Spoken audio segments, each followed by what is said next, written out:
Picture an ancestor, 50,000 BC, walking barefoot across the grass, sun on their back, air filling their lungs without a thought. Every bone, every drop of blood, every reaction inside them was shaped by one place, this planet, this exact gravity, this exact air, this exact star. Now snap your fingers and put that same perfectly built human on the surface of another world. No suit, no ship, just standing there. The brutal truth? They wouldn't last a single minute. Not because they were weak, because the human body isn't a machine that works anywhere. It's a device engineered, down to the atom, for one planet only. We call ourselves the dominant species, the conquerors of Earth. And here, that's true. But drop a human, ancient or modern, onto another world, exactly as they are, and which part of the body fails first? How fast? And the humbling question underneath it all, is the human body a tough survivor, or one of the most over-specialized planet-locked designs in the entire animal kingdom? Because the deeper you look, the clearer it gets. You're not built for space. You're not even built for planets. You're built for exactly one. Here's what nobody tells you about your own body. Everything that feels normal is a finely tuned response to Earth. Your bone strength is a negotiation with Earth's gravity. Your blood pressure is balanced against Earth's air. Your sleep, your eyes, your lungs, all of it assumes one planet underneath you. So let's run the experiment, drop an ancient human onto other worlds one by one, and watch exactly what betrays them, and in what order. First killer, fastest of all, air. Earth's atmosphere is a precise recipe, about 21% oxygen, 78% nitrogen, at one specific pressure your lungs were built for. On Mars, it's roughly 95% carbon dioxide, at less than 1% of Earth's pressure. And forget slow suffocation, that's the movie version. At that low pressure, it's closer to vacuum. The oxygen already in your blood would start leaving your body, and your ancient human would black out in seconds, collapsing before they knew anything was wrong. And Mars is the friendly option. On Venus, over 90 times Earth's pressure with heat that melts lead, the body would be crushed and cooked at once. You're not built for an atmosphere. You're built for one exact pressure and chemistry.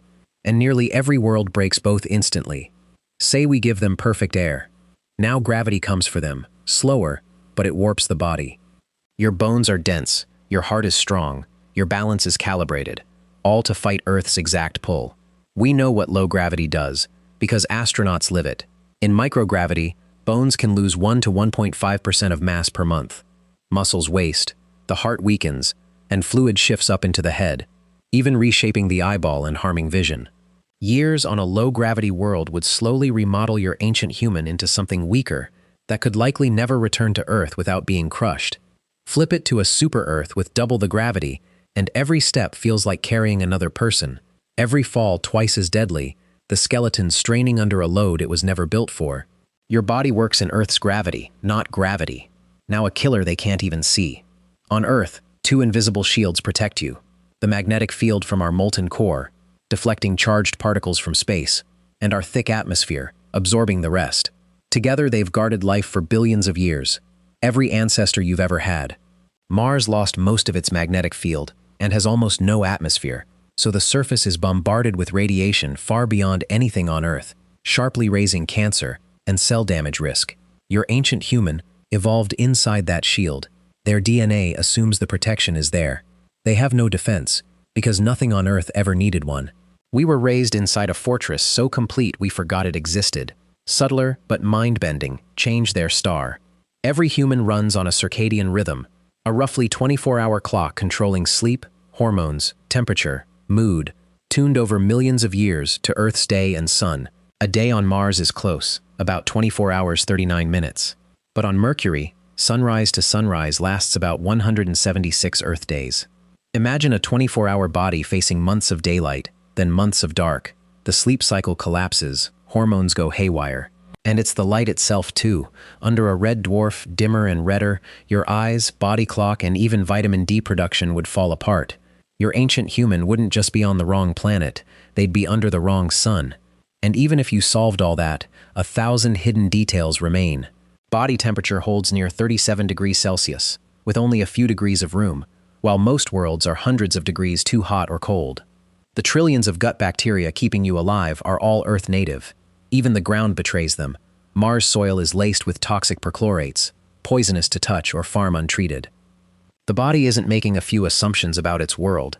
It's making millions, silently, all the time, and every one of them is Earth.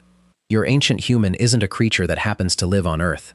They're made of Earth, and made for it. But here's the flip. All of that assumes you drop them suddenly. What if a population arrived and stayed for tens of thousands of years? Then the one force that could rewrite the body wakes up: evolution. The body wasn't designed for Earth. It was shaped by Earth, slowly, by natural selection, the same process that gave our ancestors dark skin under the African sun. Give humans enough generations on a new world and it begins again, on low gravity, taller, lighter-boned bodies, under high radiation, better DNA repair, and darker pigment, under a longer day, slowly stretching sleep. After 50,000 years, they wouldn't be ancient humans on another planet anymore.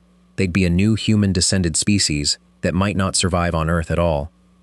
The body that dies in 1 minute today is the same body that, given deep time, could be reshaped to call that world home. And this stops being a thought experiment, because real humans are planning to leave, to Mars, to colonies, to become a multi-planet species. It's sold as destiny, but the reality underneath is harsh. We are not ready, biologically, to live anywhere but here. The first to go won't stride across a new world. They'll be fragile creatures sealed in metal boxes, fighting bone loss, radiation, and a body that desperately wants to go home. We didn't evolve to leave. We evolved to belong, here, completely. The most adaptable mind in the universe lives inside one of its least portable bodies, and we're so busy asking if we can survive other planets that we forget how miraculous it is we survived this one, the one we're slowly making less survivable. So what would happen to ancient humans on another planet? Dropped as they are, they'd die, fast, almost everywhere, because the human body isn't a universal survivor. It's a planetary specialist. It's Earth, folded into a living thing. Your bond with this planet isn't sentimental, it's structural, written into your bones, your blood, your sleep, your cells. You don't just live on Earth. Earth lives in you. So next time you step outside and the ground holds you, the air fills your lungs without a thought, the sun warms your skin, stop for a second.